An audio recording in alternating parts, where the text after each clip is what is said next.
Toldot, chapitre 24 Zayin, au verset Lamed Dalet.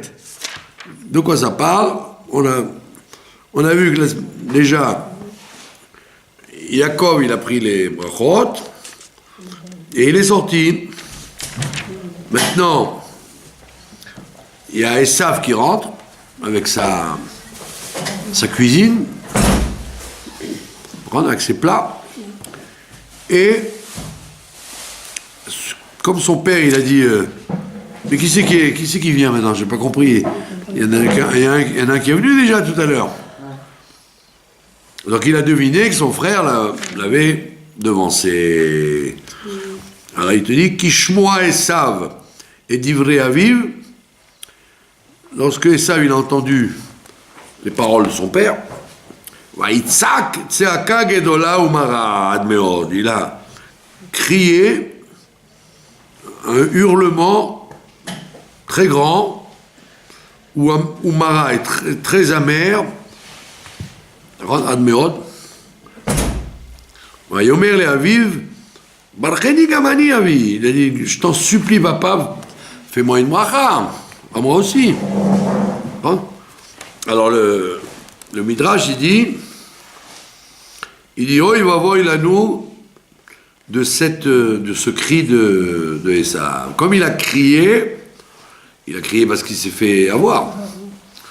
On dit que chaque fois que les Béné Israël vont pas être comme il faut, le cri de Esav il va monter, et donc ça va nous faire des problèmes à nous.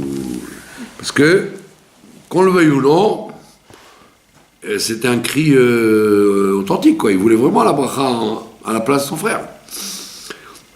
Donc, comme il a écrit Vaïtsak Tzakak Dala Umara, on dit, on a noté ça, que c'était un cri très profond, amiti, autant que faire se peut, comment Esav peut être amiti, authentique, mais malgré tout, on dit, chaque fois que les Juifs ne vont pas être à la hauteur, on va leur rappeler, vous avez compris pourquoi il a crié ça, il avait raison. Pitom, vous avez volé une bracha alors que vous faites pas ce qu'il faut. Vous avez pris les brachot du Bechor et les brachot de la tradition, alors que vous n'êtes pas à la hauteur. D'accord? C'est-à-dire que la Midat Adin, elle dit il faut que justice soit faite. Si tu prétends être le Bechor, tu dois être mieux que les autres. Alors si tu es moins bien que lui, alors le cri qu'il a poussé, il monte vers moi, et donc je laisse faire les ennemis des Juifs contre toi. Et donc c'est pour ça que puisqu'on s'approche de Purim, dans la Megillah d'Esther, quand on dit qu'il y a eu deux réparations de Esav.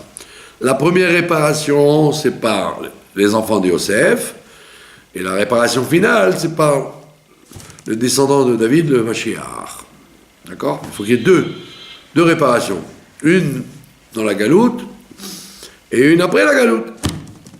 Donc la réparation que les enfants de Yosef ont faite, c'est quand Binyamin, il a fait la même chose. Quand il a entendu la Xéra d'Aman, il a écrit qu'il a poussé la même chose. Il a poussé un grand cri.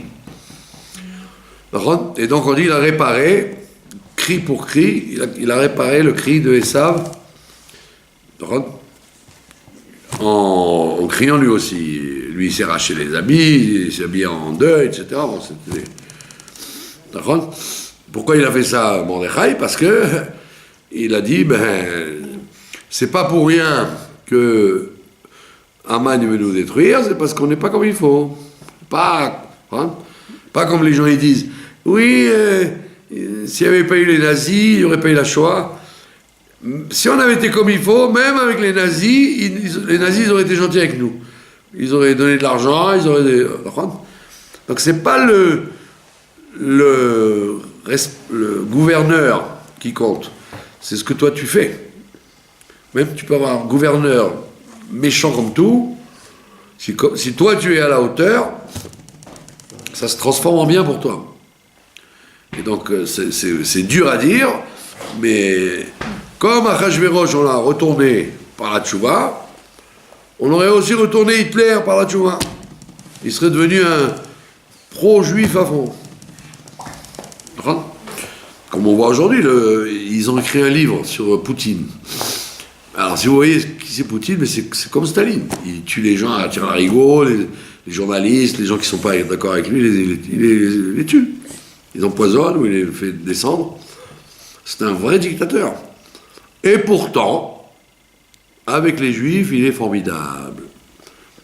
Donc vous voyez bien que ça n'a rien à voir. Il peut être quelqu'un de très dur vis-à-vis de son peuple, et pitom, il est bien avec nous. Donc ça veut donc dire que la tzaka de Esav, il fallait la renverser en tzaka de tchouva. Et c'est pour ça que Mordechai, il a crié, il a fait la même chose, il a poussé une tzaka, et après il a été dire à Esther, vas-y, tu dois aller chez Achashverosh. Donc on voit bien que dans les patriarches et leurs enfants, etc., tout ce qu'ils font, même les petits détails, ça a un impact jusqu'à la fin des temps. D'accord? Et qu'est-ce qu'il lui dit? C'est pas qu'il dit, oh, mon frère, je peux pas le voir. Et non, il dit, papa, je t'en supplie, tu as donné une bracha à mon frère, donne-moi une à moi aussi. Donc il voulait une bracha, c'était pas pour rien. Il voulait vraiment une bracha. Et il s'est dit, peut-être qu'il n'y a qu'une seule bracha, et c'est mon frère qui l'a eu. Bon, c'est pour ça qu'il a dit, Barcheni gamani avi, bénis-moi aussi, papa, s'il te plaît. Vayomer, alors qu'est-ce qu'il lui répond, Yitzhak? Vayomer, il a répondu, Ba achicha bemirma. Ton frère, il est venu, bemirma, avec ruse. Mais Rashi et le Targum Onkelos, ils disent non, c'est pas avec ruse. Il va pas dire du mal de son fils pour que l'autre le haïsse. S'il disait avec ruse, tu ouvres la porte pour que l'autre dise ben, je vais le tuer. Il dit non, ils traduisent bemirma, bechorma. Bechorma, il a été intelligent plus que toi, c'est ça qu'il lui a dit. Il est venu à ta place intelligemment. Sinon, je t'aurais pas donné à lui, je t'aurais donné à toi. Ça veut dire qu'il a apprécié que son fils ait eu une intelligence de lui prendre la bracha. Mais ce n'est pas aussi vexant. Mais Mirma, il appelait ça Bechorma. Pardon? Ce n'est pas vexant aussi qu'ils disent il est venu plus intelligemment que toi. Mais comme non, il a utilisé un système auquel je ne pouvais pas résister. Moi, je t'aurais bien donné un bracha à toi, mais il a utilisé la chorma. Il est plus intelligent que toi, et c'est pas plus vexant qu'il ait dit ça? Non, lui, l'intelligence, ça n'intéresse pas ça. Ce qui l'intéresse, c'est la ruse. C'est lui fait peur, la ruse. L'intelligence, quand les goïms ils disent les juifs sont plus intelligents que les autres, ça ne dérange pas les goïms. Quand ils sont plus riches que les autres, ils sont plus puissants, là ça les dérange. Mais ils savent très bien les goïms que les juifs sont intelligents. Les antisémites, ils le disent, il a une tête de juif celui-là, il est intelligent. Mais quand vous dites il est plus riche que toi, là, ça les énerve. Donc votre question était une question, mais ma réponse est une réponse. Donc il lui dit, il est venu ton frère avec intelligence, Vaikar birkatecha, il a pris ta bracha. Alors, Esav, il lâche pas le morceau, comme on dit. Vayomer, il a dit, Achi, Achi ça veut dire ainsi, avec un chaf, Achi, ainsi, voici que Karashmon Yaakov, on l'a appelé Yaakov. Yaakov, ça veut dire celui qui ruse. Vayakveni ze pamaim. Et il m'a doublé déjà 2 fois. C'est la deuxième fois qu'il me double. Il me roule. Comment ça? Et Bechorati Lakar. Quand j'étais petit, il m'a pris le droit d'aînesse. Donc il est de mauvaise foi, parce qu'il t'a pas dit qu'il l'a vendu, il a dit qu'il me l'a pris.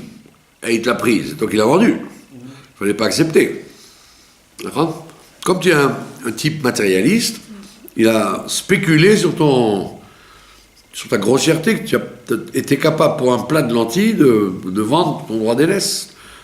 Et comme il est de mauvaise foi, il dit, il me l'a pris. D'accord? Il m'a pris le droit d'aînesse. Veine ata, et voici que maintenant, la karbichati, maintenant il m'a pris ma bracha aussi. 50 ans après. Vayomar, il a répondu, Yitzhak, Allo, Atzal Tali, bracha. Non, c'est toujours lui, c'est toujours Esav. Il continue à dire, Allo, Atzal Tali, bracha. Allo, ça veut dire n'est-il pas vrai? Allo en Ron, allo, ça veut dire n'est-il pas vrai? Allo, c'est pas comme ça. Atzal Tali, il n'y a pas une. Tu peux pas me procurer, ça veut dire me réserver une bracha. Tu n'as pas dans ton tiroir une petite bracha pour moi? D'accord? Donc ils ont compris, les frères, qu'en fait c'est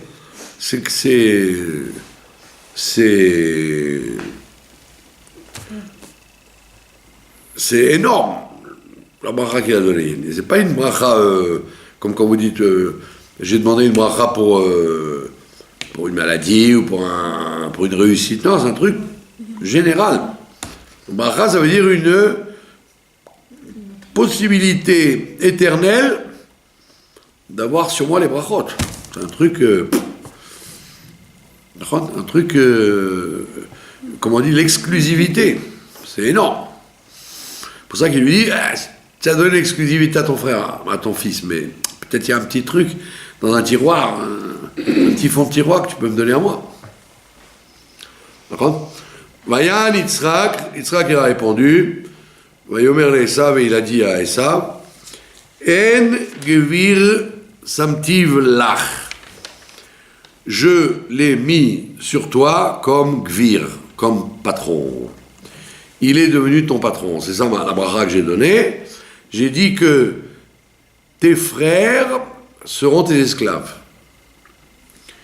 Donc, c'est pour ça que Rashi explique, ça sert à rien que je te donne une bracha, parce que c'est connu que quand un individu achète un esclave, tout ce que l'esclave possède, c'est en vérité au maître. Il n'a rien à lui. D'accord? C'était comme ça au temps du premier temps, quand il y avait les esclaves cananéens. Quand vous achetiez un esclave, s'il va au chouk et qu'il s'achète un kilo de pommes de terre, ben, en vérité, le vendeur il peut lui dire ton maître il est d'accord, parce qu'en vérité, tout ce que tu achètes, c'est à lui, c'est pas à toi. Il n'est rien. Comme il n'est rien, tout ce qu'il fait, c'est pas lui qui le fait, c'est son maître. D'accord? C'est pour ça qu'on dit que Moshe, c'est l'esclave de Dieu. Eved Hashem. Ça veut dire en fait, Moshe il n'est rien. Tout ce qu'il fait, c'est la demande de Dieu. Il n'a rien de lui-même. Donc il a trouvé cette réponse. Yitzhak, il lui dit, tu sais, je lui ai donné une bracha que tout ce qui sera à toi sera à lui. Alors quoi ça sert que je te donne une bracha, puisque c'est comme si je la refaisais à lui encore une fois.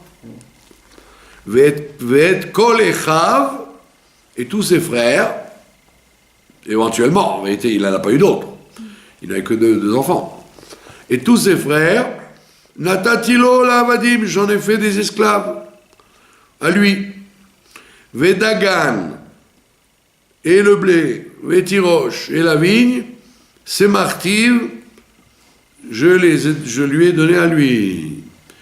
Ou lecha efo maese béni. Et à toi, efo donc, maese, qu'est-ce que je peux faire? Qu'est-ce que je peux faire pour toi, mon cher fils? dans mes propos, j'ai tout donné à ton frère. Donc je ne peux plus rien faire pour toi. C'est en vérité la problématique avec l'Occident et nous, avec Esav et Ishmaël.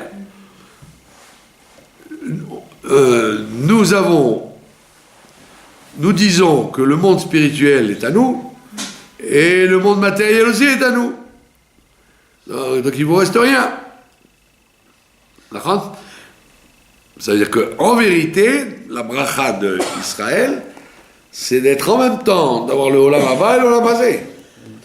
Et il ne reste rien à Esav et à Ishmaël. D'accord ? Comme disait Manitou, avant, les chrétiens voulaient nous enlever le Olam Haba, et l'islam aussi, en disant maintenant, c'est plus vous qui êtes les dépositaires de la tradition de Dieu, c'est nous. D'abord les chrétiens, après l'islam a fait ça, d'accord ? Donc ils ont voulu nous enlever le spirituel, et maintenant qu'on a la terre, ils veulent nous enlever aussi la terre. Ils veulent nous prendre le Olam Haba et le Olam Hazé. Alors qu'en vérité, la vocation du Ham Israël, c'est d'avoir les deux. D'accord ? C'est ça, et ce qui dérange le monde. Comment vous les Juifs, vous voulez en plus la supériorité spirituelle, d'être les possesseurs de la tradition et de la vérité, etc., de la Torah, et en même temps vous voulez ce monde-là. En vérité, c'est comme ça, les faits sont là. Pas parce qu'on est mieux, c'est parce que nous savons gérer la Rouhaniout et la Gashmiout. Par contre, c'est pas pour rien qu'aujourd'hui, c'est miraculeux. Les Espagnols, ils demandent aux Juifs de revenir. Les Marocains, ils demandent aux Juifs de revenir. Les Algériens, ils demandent aux Juifs de revenir. Les Égyptiens, ils demandent aux Juifs de revenir. C'est-à-dire qu'ils ont tous attrapé que comment on appelle ça, la présence des Juifs dans leur pays, c'est ça qui amène la bracha. On ne se rend pas compte de ça, mais c'est miraculeux. Ils ont tout fait pour les faire partir. Maintenant, pitom, les Séfarades, les Portugais, les Algériens, les Marocains, les Tunisiens et les Égyptiens. Et Poutine, il dit aussi, ne partez pas. Il fait même des efforts pour faire revenir les Russes qui sont là en Russie, en leur disant, on vous redonne la retraite, on vous redonne tout. Donc ça veut dire quoi ? Que l'Occident comprend très bien, enfin le monde, même les Arabes, comprend que la présence des Juifs, ça mène la bracha. On ne se rend pas compte de ça, parce qu'on entend ça dans les informations comme ça, mais par contre, quand Valls, il dit, si les Juifs partent de France, la France ne sera plus la France, c'est miraculeux d'entendre ça. Alors qu'avant, pendant tous les siècles, les goïms, ils demandaient qu'une chose que d'expulser les Juifs. À Pitom, vous vous rendez compte que c'est nous qui amenons la bracha. Vous vous rendez compte ? Un phénomène messianique. D'accord ? Qu'est-ce qu'il y a ? Ça fait du bruit, votre... Ça fait du bruit. Allez, il te dit, Vayomer Esav, elle a vu, il a dit à son père, Abracha chatiu, hi, lecha. Tu n'as qu'une seule bracha, papa. Comme ça, il lui dit. Tu n'as qu'une seule bracha, je comprends pas. Tu n'es pas comme un prestidigitateur, tu n'as pas plusieurs lapins dans ton chapeau. Ça veut dire quoi, ça, que tu n'as pas une bracha pour moi ? Tu n'as pas une bracha pour moi ? C'est quoi ça ? Comment est-ce possible que, puisque Jacob, il a bien eu 12 brachot pour ses enfants. Abraham, il a bien béni Yitzhak et Ishmaël et Adam, Arishon, non, tout le monde a béni tout le monde. Pourquoi, dans ce cas-là, non, il y a une bracha pour lui et pas pour moi. Une petite bracha, il n'y en a pas une pour moi. Vaïssa Esav Kolo Vayev. Et donc il a encore pleuré à nouveau. D'accord ? Et le Midrash dit que c'était pas des larmes de crocodile, c'était des vraies larmes. Vaïssa et Kolo Vayev, qu'il a vraiment pleuré. Et il avait 63 ans, c'est pas qu'il a pleuré pour avoir des bambas. Il a 63 ans, c'est un costaud qui tue, qui attaque, etc. Puis Tom, il se met à pleurer comme un bébé en disant à son père, papa, donne-moi une bracha. Mazé. Vayan Yitzhak Aviv, Vayomer Elav. Donc Yitzhak lui a répondu, Iné. Et il lui donne une bracha extraordinaire, malgré tout. Iné, voici. Mishmane Haaretz Iye Moshavecha. Tous les endroits où tu habiteras seront gras. Il y aura des moyens énormes. Et effectivement, les Occidentaux, là où ils ont mis le pied, ils ont développé, quoi. Mishmane Haaretz, ils ont développé la richesse, la technologie, tout ce que vous voulez. Le monde entier aujourd'hui ne vit que grâce aux inventions et à la science de l'Occident. D'accord ? Vous avez en Afrique, par exemple, des richesses énormes, ou en Amérique du Sud. Et vous voyez qu'ils sont incapables de les développer. Alors que les Occidentaux, vas-y que je te développe le gaz, le pétrole, le charbon, le tissu, la gastronomie, tout ce que tu veux. Malgré tout ce qui se passe dans le monde, c'est l'Occident. Les Chinois, ils achètent tout ce qui est occidental. Les Arabes, ils peuvent faire la guerre que s'il y a des avions et des bombes fabriqués par l'Occident. Quand on veut soigner quelqu'un, on utilise les moyens de l'Occident. C'est l'Occident qui a gagné la victoire médicale dans le monde. C'est pas les médecines chinoises et hindoues. Etc., etc. Quand vous prenez tout le palmarès, l'Occident a donné la graisse au monde. Et donc il lui dit, là où tu t'installeras, ce sera gras. Même dans le Talmud, on vous raconte que les Romains, quand ils sont arrivés ici, ils ont emmené tout le développement romain, l'eau, comment faire parvenir l'eau, comment aménager les jardins, comment aménager les... Ils ont donné un essor économique énorme là où ils allaient, les Romains. Donc on voit bien que on a beau les critiquer, les gens aujourd'hui, la voiture, le train, l'avion, le téléphone, la caméra, tout ce que vous voulez, c'est l'Occident. Pas pour rien que la halakha, elle dit que Edison, il n'a pas au monde futur. On est compte les mitzvot que les gens peuvent faire grâce à Edison. Imaginez-vous maintenant qu'on soit dans l'obscurité absolue. On pourrait avoir un chiot avec des bougies, des machins, ce serait horrible. Mais avant. Pardon ? Avant, c'était comme ça. Oui, mais c'était l'enfer. Et seulement, ils vivaient comme ça tout le temps. Pourquoi on dit faire des économies de bouts de chandelle ? Parce que chez les rois, ils mettaient des chandelles dans les lustres, et dans la nuit, ils les éteignaient pour garder les morceaux de chandelle, pour qu'on voit clair. Mais aujourd'hui, avec l'électricité, vous pouvez vous éclairer 100 000 fois plus et 100 000 fois mieux. Et le téléphone, et la plata, aujourd'hui Shabbat. N'importe quelle personne qui ne veut pas faire Shabbat, il peut le faire sans rien faire. Avant, il y avait le Kanoun, ce qu'on appelle le Kanoun. La Mishnah, elle parle de ça. Le Kanoun, c'est une espèce de gros... comment vous dites ? Brasero, ouais, si vous voulez, mais un gros fût en métal ou en poterie ou en comment on appelle ça, en cuivre ou en céramique, peu importe. Vous mettez dedans du charbon, vous mettez le feu à ça, et vous mettiez dessus vos plats de Shabbat.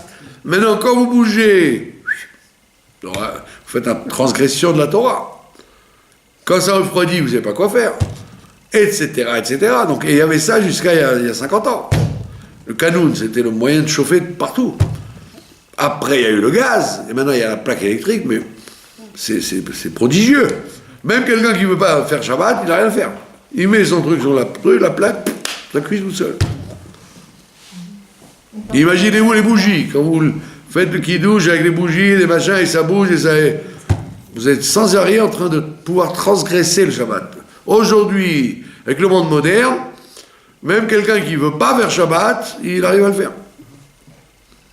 Dans les hôpitaux en Israël, même les hôpitaux pas religieux, la Dassa ou le Ichilov, mais ils ont un petit coin de bougies, pour les femmes qui veulent les bougies, sinon tout le reste c'est électronique, etc. Il n'y a rien à faire. Même les gens religieux peuvent manger dans ces hôpitaux-là, parce que vous voyez, tout est électronique, le feu s'arrête, le machin. Alors qu'il y a quelques années, 50 ans je vous dis, après la guerre, Shabbat, ça pouvait être un gros problème. Vous avez envie de ne pas brûler votre dafina, vous pouviez en bougeant transgresser Shabbat. Etc., etc. On va faire une mitzvah, hop, on est dans la voiture. On ne s'imagine pas la facilité de la vie qu'on a. Et ça, c'est qui l'a inventé? Et ça, c'est Esav qui a tout modernisé. La Gemara, elle dit, c'est quoi la Géoula? C'est d'avoir des toilettes chez soi. Imaginez-vous une période où il n'y a pas de toilettes dans une maison, qu'il faut aller jusqu'à la sortie de la ville. Imaginez-vous, toute la vie elle est bouleversée. Avoir des toilettes chez soi, c'est une Géoula. Qui a inventé les toilettes dans les maisons, etc.? L'Occident. Mais les toilettes, fermez la porte, dans la même maison.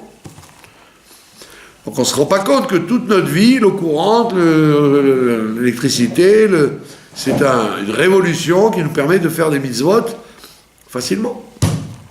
Chose qu'il n'y avait pas avant. Et donc il dit, ça c'est la bracha des Esav. C'est Esav qui a bénéficié de ça. Et donc on n'a pas le droit de dire, Esav c'est rien. Pas du tout. Esav a facilité la vie du monde juif. Dans tout. Et l'imprimerie, pareil. C'est Esav qui l'a inventé, c'est pas les Apaches ou les Chinois. Donc il lui dit, tu sais quoi, j'ai quand même une petite bracha pour toi, que tu bénéficieras de toute la graisse de la terre. Yé Moshavera, ce sera ton endroit d'habitation. Umital Hashamaim, et de la rosée du ciel, Méal par le haut. Ça veut dire tu auras aussi du spirituel, c'est-à-dire toute la philosophie, les sciences, etc. D'accord? Bon, maintenant Rashi dit, qu'est-ce que c'est le graisse de la terre? Il dit, c'est Italia shel Lavan. L'Italie appartenait aux Grecs à un moment. Et là-bas, et nous on explique que le étrog de Calabre, c'est de là que ça vient.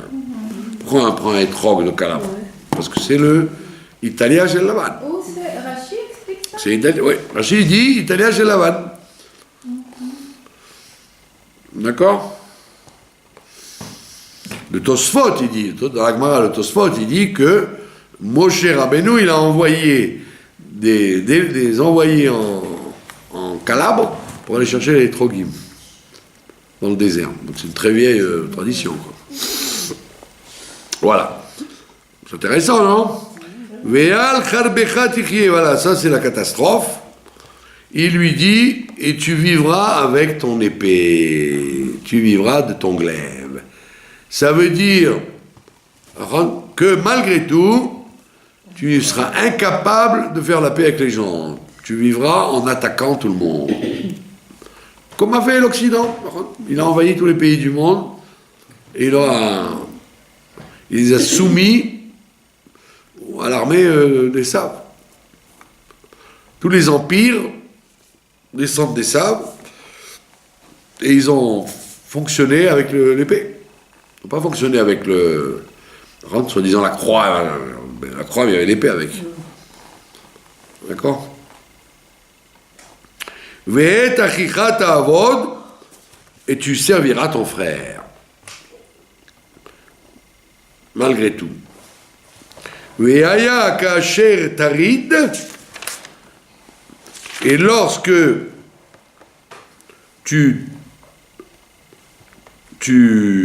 comment on dit, comme il dit Rashi, Kacher Tarid, il dit c'est une expression de douleur. Ça veut dire quoi? Quand les Juifs transgresseront la Torah, tu auras les moyens de te révolter contre eux en disant hé, vous avez volé la bracha, mais qu'est-ce que vous faites de la bracha? Vous n'avez pas le droit. Cette mentalité, nous les Juifs, on est plus forts que tout. Ma pitom, tu n'es plus fort que tout le monde que si tu fais la volonté de Dieu. Tu ne peux pas arguer, je suis le plus fort de tout le monde parce que. Il n'y a pas de parce que. Tu n'es plus fort que Esav que si tu fais mieux que lui. Mais si tu fais comme lui, une catastrophe. Et donc à ce moment-là, au farakta ou l'eau, tu auras le droit d'enlever le joug. Théoriquement, tu es son esclave. Et s'il ne se comporte pas bien, tu peux enlever le joug et dire je ne suis pas ton esclave. D'accord? Comme on voit dans l'histoire. Chaque fois que les Bnei Israël, ils ont voulu faire les malins, c'est à ce moment-là que les Goïms ont été plus méchants que du temps où ils respectaient la Torah. C'est quand même incroyable que pendant la Shoah, au moment où il y a eu une assimilation énorme, les Juifs étaient plus allemands qu'allemands, étaient plus polonais que polonais. C'est à ce moment-là qu'on les a plus fait souffrir que quand ils restaient juifs en Espagne ou ailleurs. Il y a quand même un truc bizarre, quoi. Vous aurez dit, attends, si je m'assimile, je suis plus tranquille. On dit, non, pas du tout. Quand tu t'assimiles, on te fait des problèmes. Plus. Pourquoi? Parce que les goïms, ils sont inconsciemment imprimés de la bracha de Esav. Tu es censé le servir, tu veux pas. Tu vois qu'il ne fait pas ce qu'il faut, il n'y a aucune raison que tu le serves. Et donc le goïm, il se révolte. Farakta ou l'eau. Ils enlèvent le joug que Israël a sur eux. Me'al savarecha de sur tes épaules. D'accord? Donc les cartes sont claires, quoi. Il n'y a pas eu de tromperie dans l'histoire, c'est toujours la même chose. C'est pour ça que tous les rabbanim, depuis Moshe Rabbeinu jusqu'à la fin, ils disent toujours la même chose. Faire teshuva, et si vous faites teshuva, les goïms, ils vous respectent, et le bon Dieu, il vous aide. C'est pas difficile, hein. C'est pour ça qu'on dit que c'est un chemin court, mais long. Il est court parce que c'est la solution à tout, mais il est long parce que les gens, ils aiment bien tourner autour du pot, quoi. Et pourquoi vers Tchouva quand on peut passer par un autre biais? C'est comme ça. Voilà, donc il a reçu sa bracha. Donc on voit bien que Esav, il est un peu le feu rouge. Il est le bâton de mise en garde pour le Ham Israël. Partout.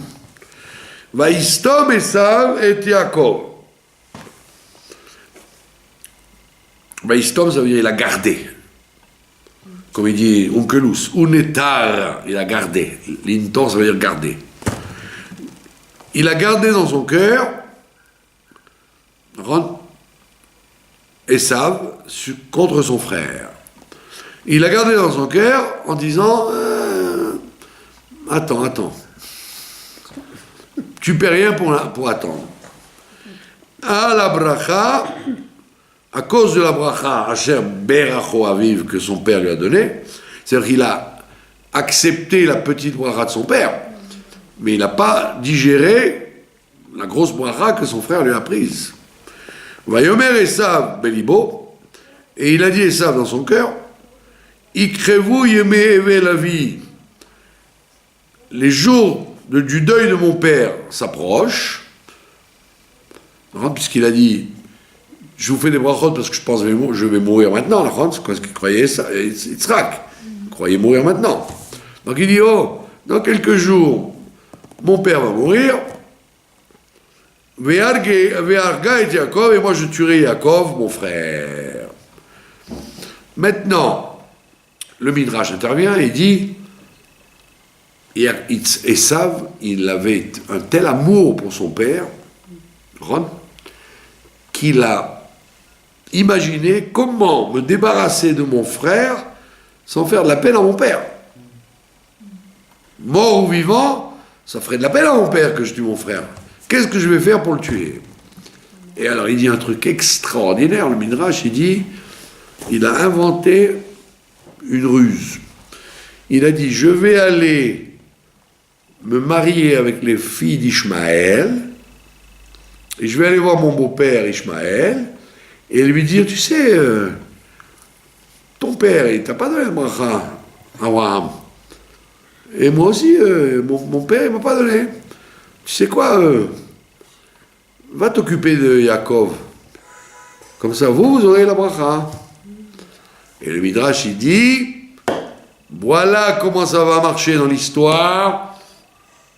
Esav va utiliser Ishmaël pour attaquer Israël. Et comme vous le voyez aujourd'hui, que les Occidentaux, ils se servent de la cause palestinienne ou des terroristes arabes pour faire du mal à Israël. Directement, non. Les droits de l'homme, on ne veut rien faire. En réalité, ils se sont servis d'Ishmaël, c'est pas d'aujourd'hui, là, pour attaquer Israël. Et Ishmaël, tout naïvement, il plonge. Donc on voit que la ruse des Saves, c'est de... Moi, j'ai rien fait. J'ai pas tué Yaakov directement. Tu l'as pas directement, mais tu t'es servi de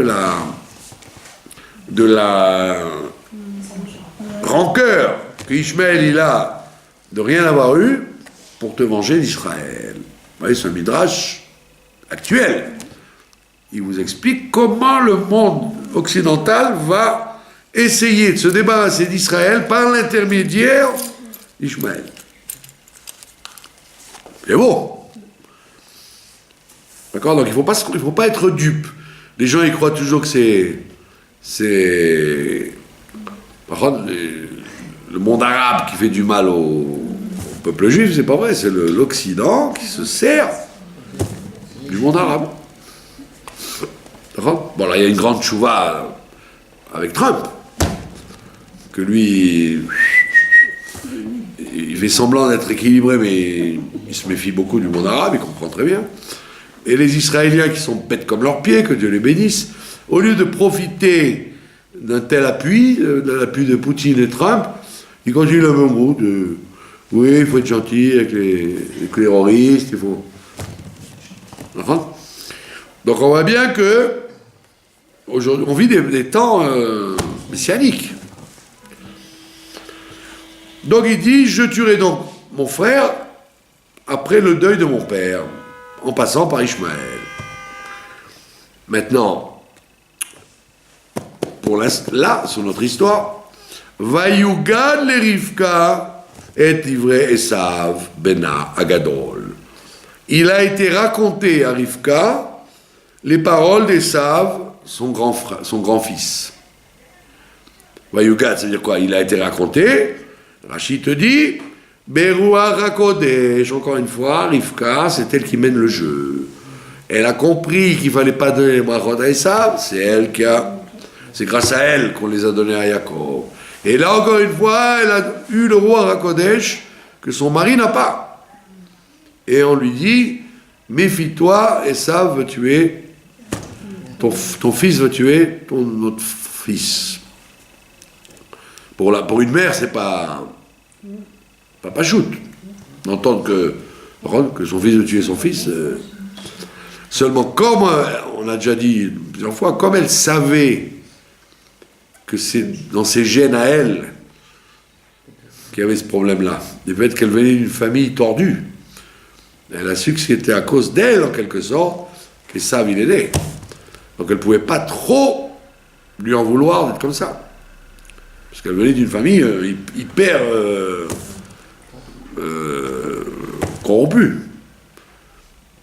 Donc bien qu'il a fallu qu'il l'épouse parce que c'était son zivouk, mais quand même elle avait malgré tout les gènes de Lavan et de toute la bande là-bas. Donc c'est pour ça que malgré tout, elle n'aimait pas trop Esav parce que ça lui rappelait son origine. Mais elle comprenait que voilà, il est très dur parce que je viens de là-bas, moi. Donc Ruach HaKodesh, elle dit, oula, Esav ne va pas en rester là, il veut tuer Yaakov. Donc ça passe à un degré supérieur. Il ne pouvait pas se voir pendant 63 ans, mais maintenant il a des intentions meurtrières. Alors qu'est-ce qu'elle fait?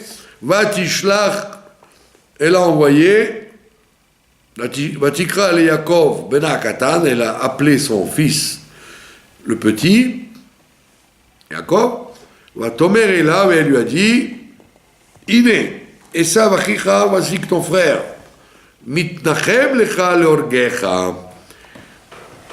Il se console déjà, il se console et il arrête sa fraternité avec toi et il va te tuer.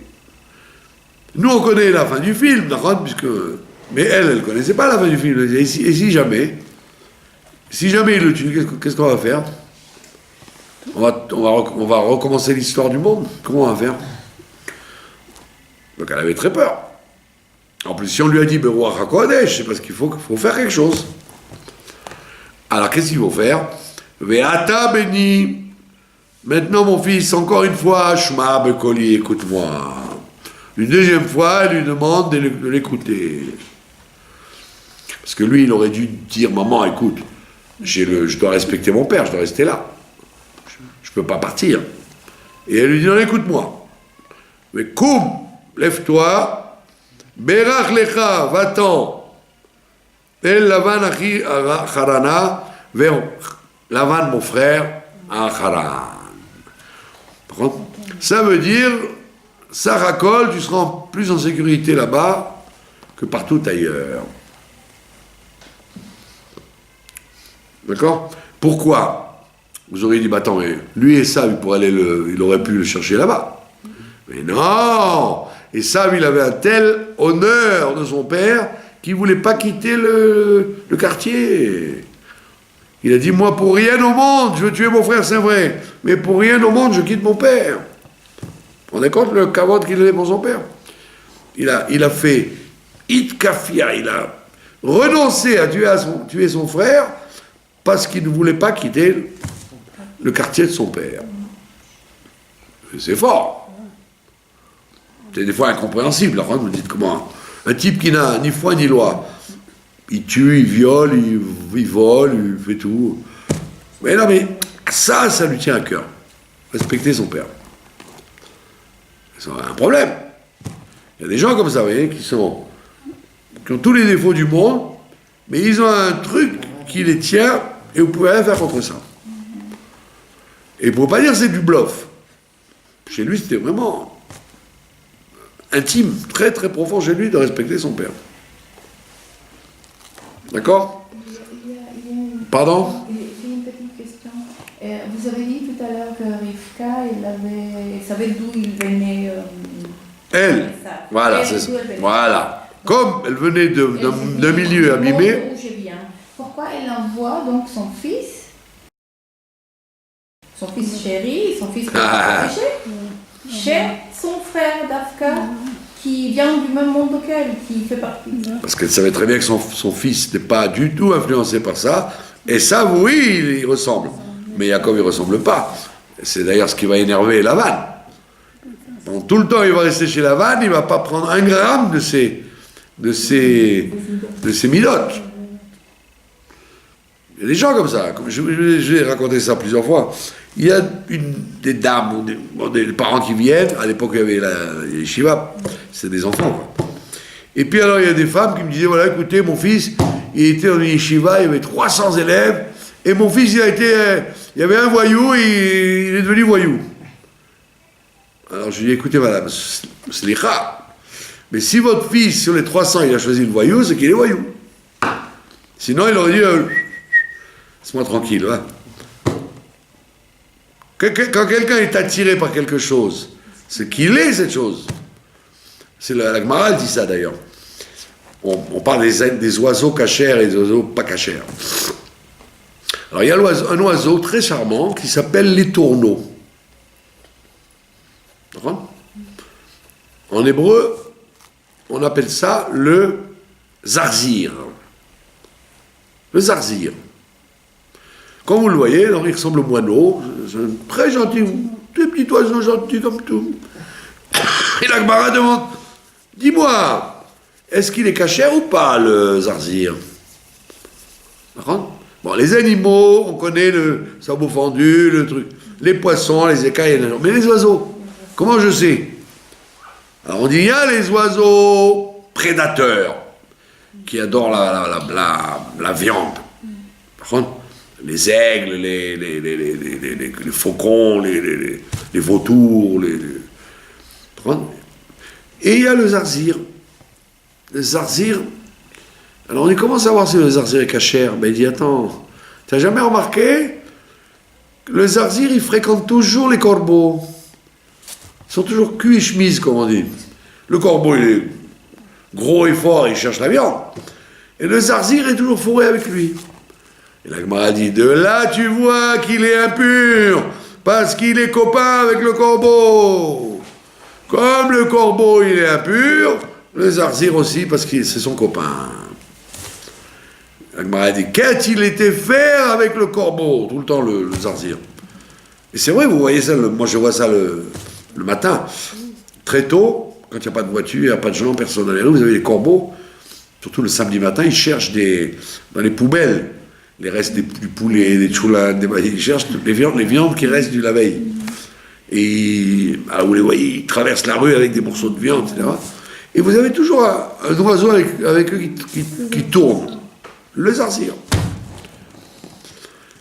Donc ça veut dire, quand tu me dis X, il aime fréquenter Y, ben c'est parce qu'ils se ressemblent. Sinon, il lui dirait Shalom. D'accord? Moi je sais bien ça, quand j'étais au lycée Jacques Decour, il y avait des groupes. Alors, il y avait les groupes des gens bien, des machins, et puis il y avait les voyous, comme dans toutes les écoles. Mais les voyous, ils étaient entre voyous. Et les gens, les petits bourgeois, les gens bien élevés, ils étaient entre eux, c'est tout. Il y a les voyous qui sont bourgeois. Pardon? Il y a des voyous bourgeois aussi. D'accord. Ça, c'est pas gênant. D'accord? Hein? Ça me dérange un peu, ça. Que quoi? Que le zarzir fréquente le corbeau? Ça vous dérange pas? C'est que, je sais pas moi, si on te voit dans la rue avec une copine qui n'est pas tsanoua ou qui a, on peut aussi dire, voilà, elle est comme ça, alors que t'es pas comme ça. C'est quelqu'un que tu connais, que tu apprécies, qui, ok, elle ne s'habille pas comme toi, mais... Non, vous mélangez les choses qui sont liées avec le chinour, etc., et la nature profonde des gens, ça n'a rien à voir. Il y a des, il y a des bonnes femmes dans les bus, dans les trains, elles sont à moitié nues, elles se télim comme des rabbinites. La pudeur, c'est une chose qui s'apprend à la maison et à l'école, et prendre la pudeur.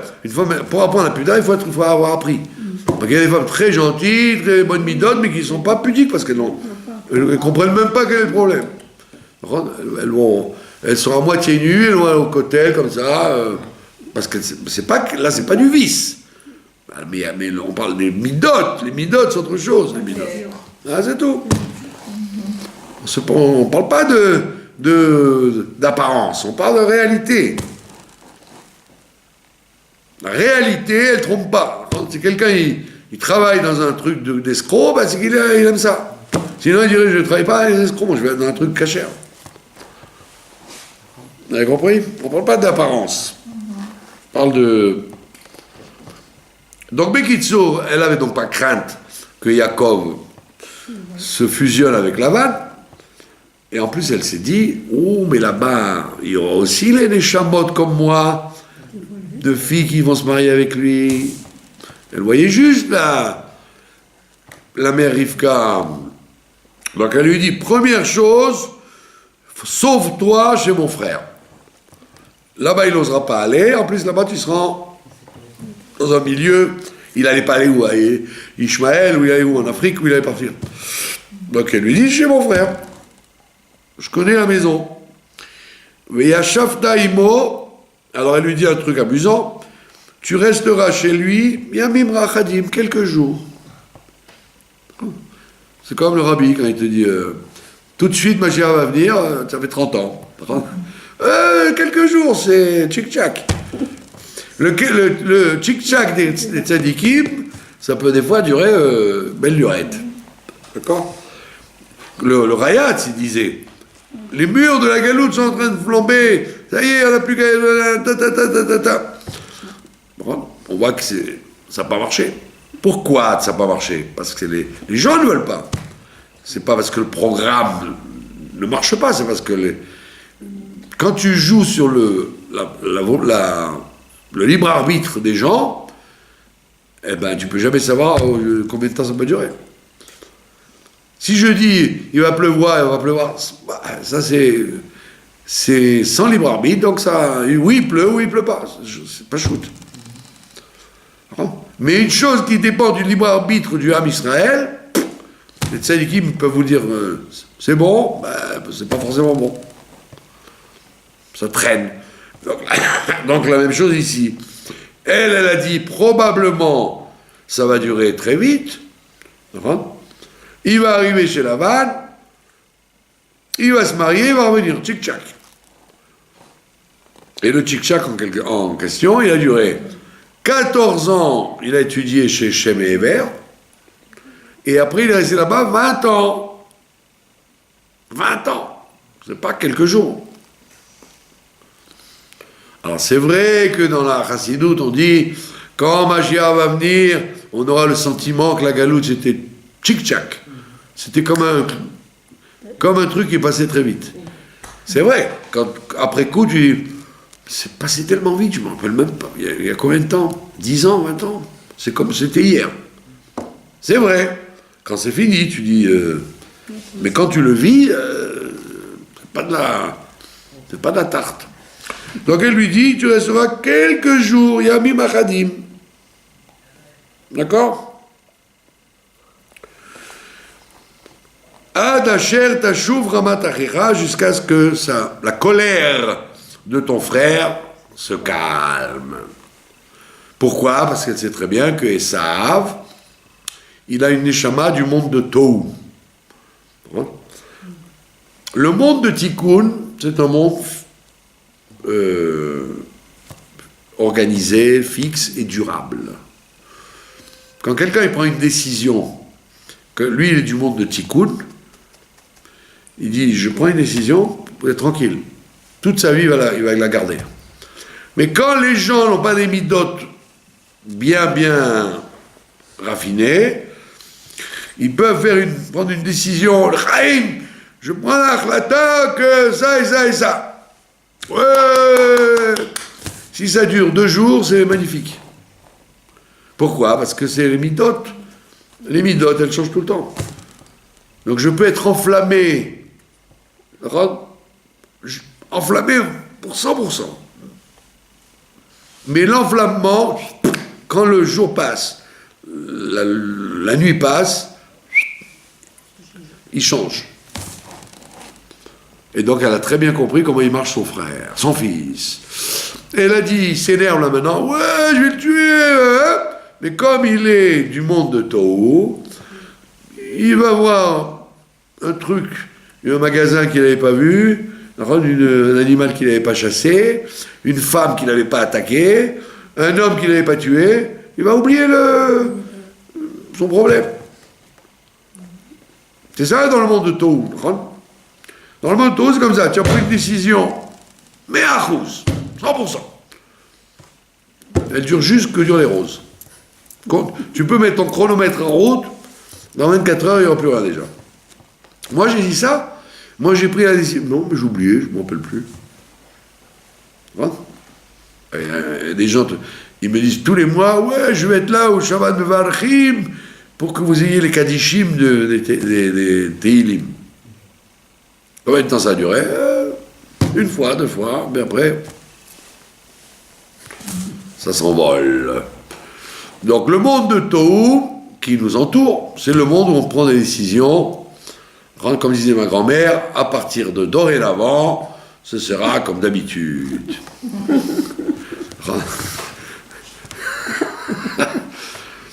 Voilà, donc elle lui dit, t'inquiète pas, quand la colère de ton frère va se calmer, tu pourras revenir.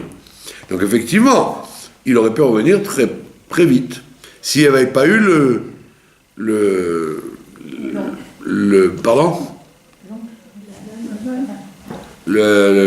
ruses de Lavan. Son oncle, bien sûr. Ad shuv e'af achicha, jusqu'à ce que revienne la colère de ton frère, mimcha de toi, contre toi, veshachach et asher asita lo, et il va oublier ce que tu lui as fait, voilà, donc elle dit, il va oublier ce que tu lui as fait. Veshalachti, et à ce moment-là, je t'enverrai un messager, ou le karticha misham, et je te ferai revenir de là-bas. Lama, parce que pourquoi? Lama eshkal gam shnechem yom echad.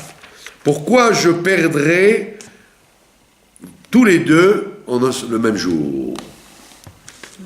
Comme ça, elle a dit. Donc elle annonce qu'elle va envoyer un délégué quand ce sera le moment de revenir. Effectivement, dans Vaishlach, elle envoie sa nourrice, qui est restée avec elle tout le temps, quand elle est partie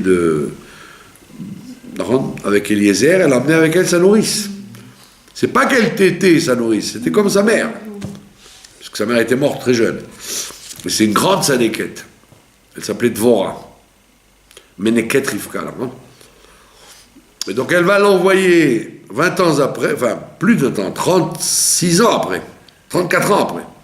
Elle va l'envoyer pour dire à son fils, tu peux revenir, ça y est, c'est bon. Et elle lui dit pourquoi? Parce que je ne veux pas perdre mes 2 fils le même jour. Effectivement, la Gemara dit, ils ne sont pas morts le même jour, pas du tout. Yaakov, il meurt en Égypte. On a le temps, hein. Et ce jour-là, Esav va être tué, parce qu'il va refuser qu'on enterre Yaakov dans la mer à Tamerpela, parce qu'il va encore blaguer, il va dire, mais c'est à moi. Alors qu'il a un contrat qu'il avait vendu aussi, la mer à Tamerpela. Et donc le fils de Dan va le tuer. Et donc ils vont effectivement être enterrés le même jour. Donc elle avait un peu raison. Et en hébreu moderne, enfin en hébreu, un père ou une mère qui perd ses enfants, on appelle ça Av ou Em Shakul. Eshkal. Shakul, ça veut dire que Dieu préserve. Là, c'est la plus grande catastrophe qui puisse arriver à un être humain, de perdre ses enfants de son vivant. Parce que le chemin de la vie, c'est que les parents s'en aillent, que les enfants continuent. Mais quand c'est le contraire, c'est une catastrophe. Même quand ils sont vieux. Le Rav Eliashiv, là, il avait perdu sa fille. Lui, il avait plus de 100 ans. Sa fille, elle avait 80 ans. Elle était malade, elle est morte. Et ils ne l'ont pas dit. Les rabbinim, ils ont dit, il ne faut pas lui dire. À quoi ça sert? Donc, quand il demandait des nouvelles de sa fille, ça va, évasif. Pour ne pas lui faire de la peine, parce que c'était son fils. C'était sa fille. Mais moi, je signe même que le Rav Ovadia Yosef, il aurait pu vivre encore très longtemps, mais comme il a perdu son fils, Rav Yaakov, perdu son fils. C'est ça qui l'a descendu. Donc on voit bien que la plus grande catastrophe qui vous arrive à un être humain, c'est de perdre des enfants, peu importe leur âge, hein. Mais pas shoot. C'est d'ailleurs pour la raison pour laquelle, chez les séfarades surtout, quand quelqu'un meurt très vieux, après 90 ans par exemple, à l'enterrement, on chante Bar Yochai avec des bougies roses. Pas du tout de deuil, c'est comme un mariage. Un jour j'étais invité, j'étais pas invité, j'étais informé d'un enterrement d'un quelqu'un que je connaissais. Alors je me suis dit, bon, je vais y aller, c'est normal. Et puis j'ai fait ma tête d'enterrement, comme on dit. Vous allez, quand vous savez où vous allez, ben, vous allez pas, ah, ça va, vous allez avec la tête qui s'impose. J'arrive au cimetière, je vois l'endeuillé, enfin le fils, il sort des grandes bougies roses. Je dis, mais qu'est-ce qu'il fait là? C'est quoi? J'ai reconnu des bougies roses avec un beau ruban autour. Je dis, qu'est-ce qu'ils font? C'est quoi ça? Et puis, Tom, ils mettent les bougies devant le corps, et en avant, je te chante Bar Yochai, avec la musique et tout, fort. Alors, j'ai dit, qu'est-ce qu'ils ont? Il m'a dit, ben, il est mort vieux, avec tous ses enfants dans la Torah, en bonne santé, il n'est pas mort malade, il est mort comme ça de vieillesse, avec tous ses enfants, et donc, on chante Bar Yochai. Par contre, il y avait une autre dame qui est morte très vieille aussi, mais eux, là-bas, ils n'ont pas chanté Bar Yochai. Alors j'ai dit, mais pourquoi ils n'ont pas chanté? Elle m'a dit, parce qu'elle a perdu un enfant quand elle était jeune. Et ça, elle s'en est jamais remise. Donc tu ne peux pas dire que c'est une belle vieillesse quand on est des parents shkolim. C'est pour ça que je dis des fois à des parents qui se plaignent de leurs enfants, je leur dis, bon, ne te plains pas, il est vivant, même s'il te fait suer, il est bien vivant. Par contre, quand tu rentres le soir, ben, il est là, il a mis la radio, il s'est fait un steak. Il vaut mieux ça que imagine-toi le drame. Alors c'est vrai, c'est pas rigolo d'avoir des enfants qui sont pas exactement comme on voudrait, mais il vaut mieux ça que des situations graves. Et donc c'est ce qu'elle a dit. Elle a dit, j'ai pas envie de perdre mes deux fils le même jour, parce que s'ils se battent en duel, lui, il va se défendre, c'est pas comme Caïn et Abel. Peut-être qu'ils vont mourir tous les deux. Et qu'est-ce qu'on va faire? Qu'est-ce qu'on va gagner de ça? Donc elle a dit, je ne veux pas avoir ça, pars là-bas, comme ça, lui, il reste vivant et toi, reste vivant aussi. C'est joli ou pas? Voilà, je finis le chapitre et je vous libère.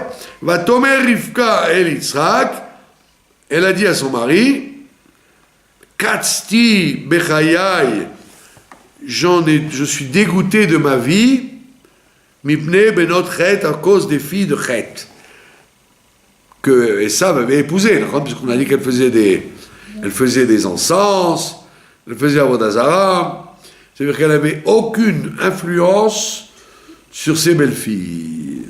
Esav, il a épousé des sorcières, quoi, des femmes qui faisaient avodah zarah et plein de choses, et évidemment, donc c'est ce que je dis aussi à certaines belles-mères. Quand elle me dit, ah, ma belle-fille, votre belle-fille, elle ne peut pas être pire que la femme des sables. Ne vous plaignez pas. D'accord? Elle faisait avodah zarah dans leur maison, à côté de la maison de Yitzhak.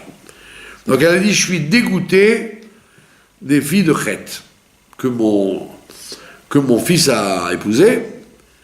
Il bloquait à Yaakov.